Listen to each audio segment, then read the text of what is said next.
ಬೆಂಗಳೂರುದಲ್ಲಿ zombie drug ಭೀತಿ, viral video ಸತ್ಯ ಏನು?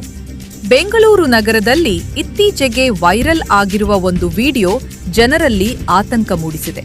ರಸ್ತೆಯ ಮಧ್ಯದಲ್ಲಿ ಒಬ್ಬ ವ್ಯಕ್ತಿ ಹಲವು ನಿಮಿಷಗಳ ಕಾಲ ಯಾವುದೇ ಪ್ರತಿಕ್ರಿಯೆ ನೀಡದೆ ನಿಂತಿರುವ ದೃಶ್ಯ ಕಂಡುಬಂದಿದೆ.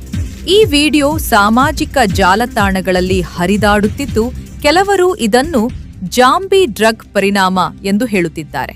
ಸಾಕ್ಷಿಗಳ ಪ್ರಕಾರ ಆ ವ್ಯಕ್ತಿ ಬಹಳ ಸಮಯದವರೆಗೆ ಅಚಲವಾಗಿ ನಿಂತಿದ್ದಾನೆ. ವಾಹನ ಸಂಚಾರ ನಡೆಯುತ್ತಿದ್ದರೂ ಕೂಡ ಅವನು ಯಾವುದೇ ಚಲನವಲನ ತೋರಿಸಲಿಲ್ಲ. ಇದರಿಂದ ಸ್ಥಳೀಯರು ಬೆಚ್ಚಿಬಿದ್ದರು. ಇದೇ ರೀತಿಯ ಘಟನೆ ಕೆಲವು ದಿನಗಳ ಹಿಂದೆ ಚಂಡೀಗಢದಲ್ಲೂ ನಡೆದಿತ್ತು ಎಂಬ ಮಾಹಿತಿ ಲಭ್ಯವಾಗಿದೆ.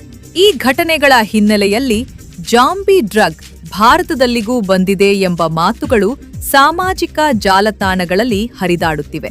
ತಜ್ಞರ ಅಭಿಪ್ರಾಯ. ಆದರೆ ವೈದ್ಯರು ಮತ್ತು ಪೊಲೀಸ್ ಅಧಿಕಾರಿಗಳು ಈ ವಿಷಯದಲ್ಲಿ ಸ್ಪಷ್ಟಪಡಿಸಿದ್ದು, ಜಾಂಬಿ ಡ್ರಗ್ ಬಳಕೆಯ ಬಗ್ಗೆ ಯಾವುದೇ ಅಧಿಕೃತ ದೃಢೀಕರಣ ಇಲ್ಲ ಎಂದು ತಿಳಿಸಿದ್ದಾರೆ.